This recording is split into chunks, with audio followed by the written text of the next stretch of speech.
आदरणीय सभापति जी,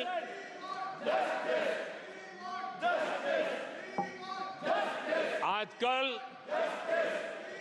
sympathy gain करने का एक नई ड्रामेबाजी शुरू की गई है, नया खेल खेला जा रहा है। मैं एक किस्सा सुनाता हूं। एक बच्चा स्कूल से आया और जोर जोर से रोने लगा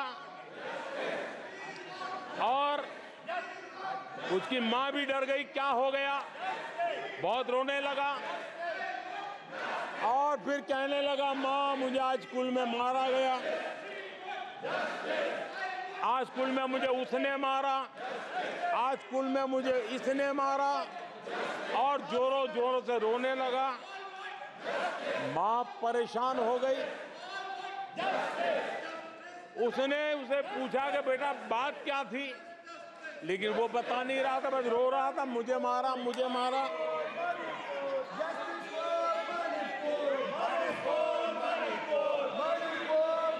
बच्चा ये नहीं बता रहा था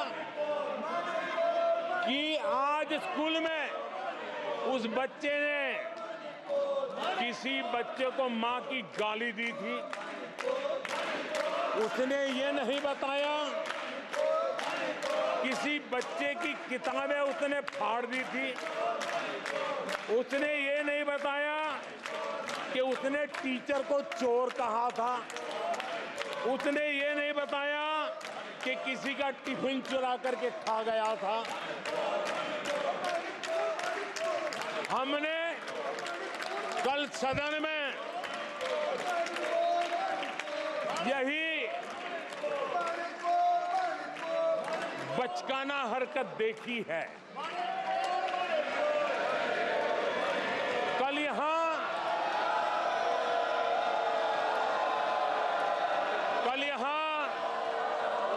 बालक बुद्धि का विलाप चल रहा था। मुझे मारा गया, मुझे इसने मारा, मुझे उसने मारा, मुझे यहां मारा, मुझे वहां मारा, ये चल रहा था। आदरणीय सभापति जी, सिंपैथी हासिल करने के लिए ये नया ड्रामा चलाया गया है, लेकिन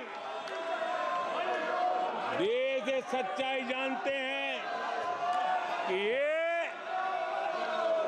हजारों करोड़ रुपए उसकी हेराफेरी के मामले में जमानत पर बाहर है।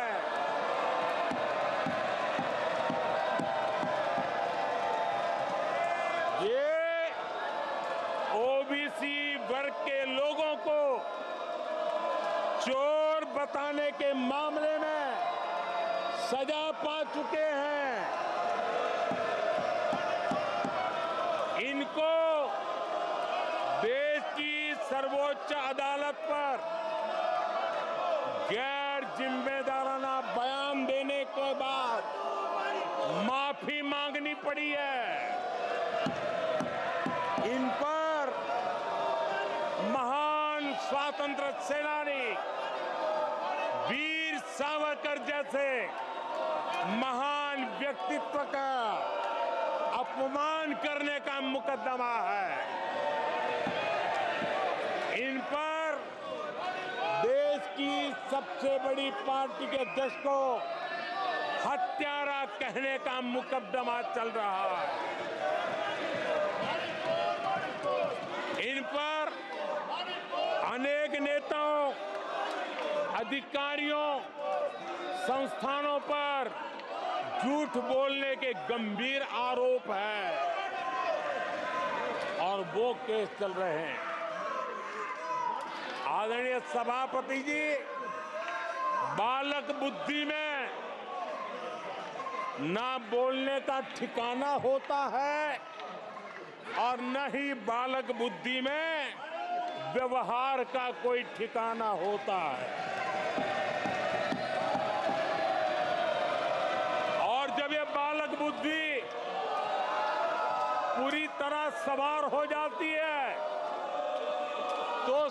क्षण में भी किसी के गले पड़ जाते हैं। ये बालक बुद्धि अपनी सीमाएं खो देती है तो सदन के अंदर बैठ करके आंखें मारते हैं, आंखें मारते हैं। इनकी सच्चाई आदरणीय सभापति जी अब पूरा देश समझ गया है। इसलिए